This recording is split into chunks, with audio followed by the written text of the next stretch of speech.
69,000 शिक्षक भर्ती मामला लगातार गर्म हो रहा है। इस भर्ती को लेकर एक बार फिर कोर्ट ने अभ्यर्थियों के पक्ष में फैसला दिया, जिसके बाद से लगातार ये सुर्खियों में बना हुआ है।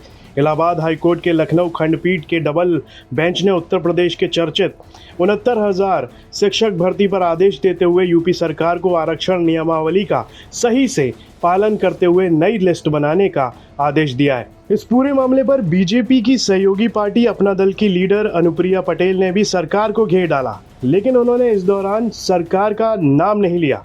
बिना नाम लिए ही काफ़ी कुछ कहा और अनुप्रिया पटेल ने इस मामले पर एक के बाद एक कई ट्वीट्स किए। पहले ट्वीट में उन्होंने लिखा कि 69,000 शिक्षक भर्ती मामले में माननीय इलाहाबाद उच्च न्यायालय के फैसले का स्वागत है।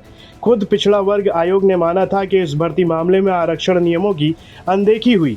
अब जबकि माननीय उच्च न्यायालय ने आरक्षण नियमों का पूर्ण पालन करते हुए नई मेरिट लिस्ट बनाने का आदेश दिया है, तब उम्मीद करती हूं कि वंचित वर्ग के प्रति न्याय होगा। जो माननीय उच्च न्यायालय ने कहा है, मैंने हमेशा वही कहा है।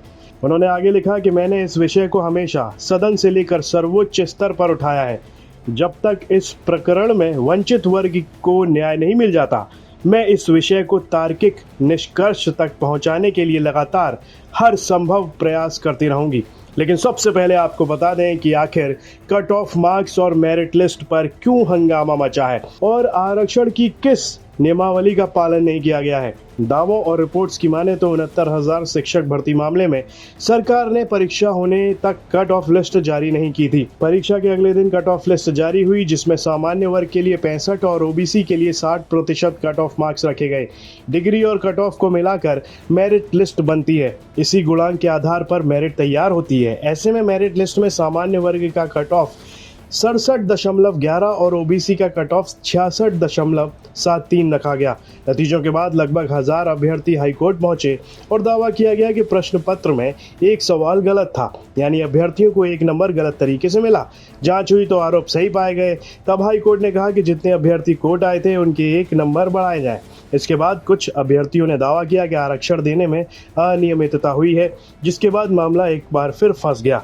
अब ऐसे में सवाल उठता है कि अगर फिर से मेरिट लिस्ट जारी होती है और सरकार 18,568 सीटों पर आरक्षित वर्ग के कैंडिडेट्स का चयन करेगी, तो फिर उन सामान्य वर्ग के अभ्यर्थियों का क्या होगा जिनका सिलेक्शन हुआ था और पिछले कई सालों से वो नौकरी कर रहे हैं? क्या सरकार उनके कोई विकल्प लाएगी? ब्यूरो रिपोर्ट, यूपी तक।